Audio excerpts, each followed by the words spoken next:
Welcome back to JR in the Home Bar. I hope you had a good time last week working with the seasonal fruits, etc. So this week we're actually going to be doing a bit of the opposite. This is a home bar, so why don't we take advantage of the things that you already have in your home on a regular basis. The orange juice, grapefruit juice, maybe even the kids' juice boxes, just don't tell them. Even jams can be used in cocktails. So that's what we're going to be working with today. Whenever you're buying juices to use in your cocktails, you want to read the label. Simple is always best. You want to make sure that there's no additional things in there except the juice that you're looking for. Another perk of this is that it's probably getting out there that you make a pretty good cocktail. So friends are going to be asking you to make drinks at their house. You're not going to have the same setup you have at home. So it's going to be great to take advantage of what they have in their homes as well. We always want to keep our lemon and lime fresh, but if we're going to be working with the other store-bought juices, remember that no one drinks lemon juice, but people do drink orange juice. The reason being is it has more sugar. So we want to balance that sugar with a touch of the citrus juices that we've been using in the past. You know what? Let's use the apple juice. Here's a little trick for you if you are going to be using this in your cocktails. Just go ahead and give it a little poke on top where that straw hole is, and then cut off the end. And you already have a pour spout and you're ready to go. So in this case, I want to make sure that I have the right ratios before I start putting alcohol or anything else in there. So I've went ahead and added actually 3/4 of apple juice because I find it's a little bit more subtle of a flavor. I'm going to add a bit of lemon juice to that now, just a 1/4 ounce, because we can always add more, we can't take it out. Maybe just a touch more apple juice. I really want that to shine. That's my winner. So now that we have that taken care of, let's make a drink. So we've already discussed how we want to handle that. We're going to be doing 1 ounce of the apple juice, 1/4 ounce of lemon juice. And just think about what goes great with apples. So I have my ginger juice syrup, which as you know is that really intense ginger. And I just want a hint of cinnamon, so we'll start out with 1/4 ounce. And then our good old bottle of bourbon.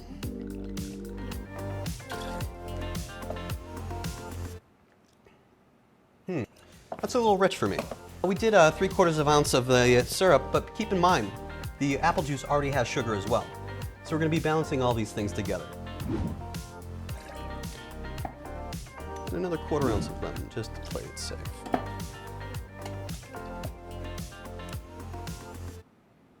Much better. So let's grab our ice, shake it up, and see what we got.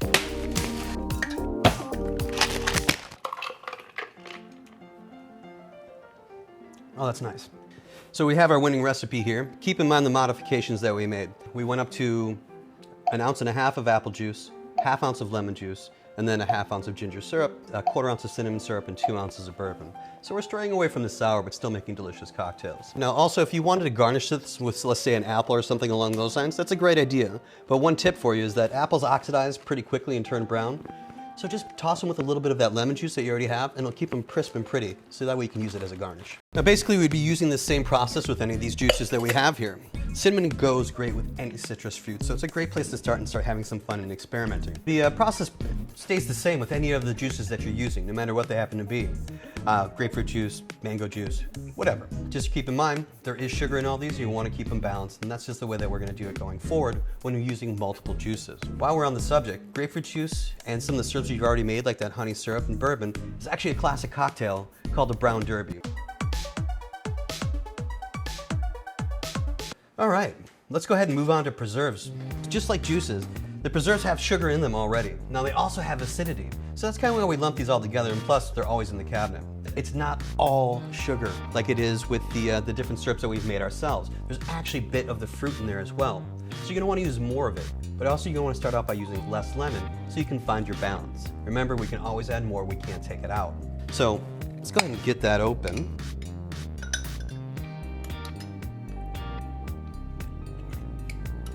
All right, so I've added the ounce of the peach preserves in this case. So I'm gonna go ahead and start out with 1/2 ounce of lemon, which for me is pretty light. I usually like my sours fairly tart.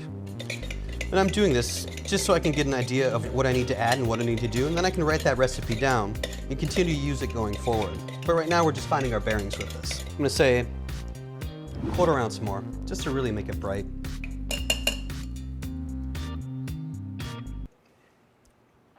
Perfect. We're gonna start over. So now that we have our recipe, 1 ounce of peach preserves, 3/4 ounce of lemon, and of course, 2 ounces of bourbon. Being that we're going to be shaking this with ice, we don't really have to worry about mixing it in the glass like we did the first time when we were just tasting. There are going to be some solids in this, so this one does require a double strain. You know what? This seems like it would be a drink that we'd serve on the rocks.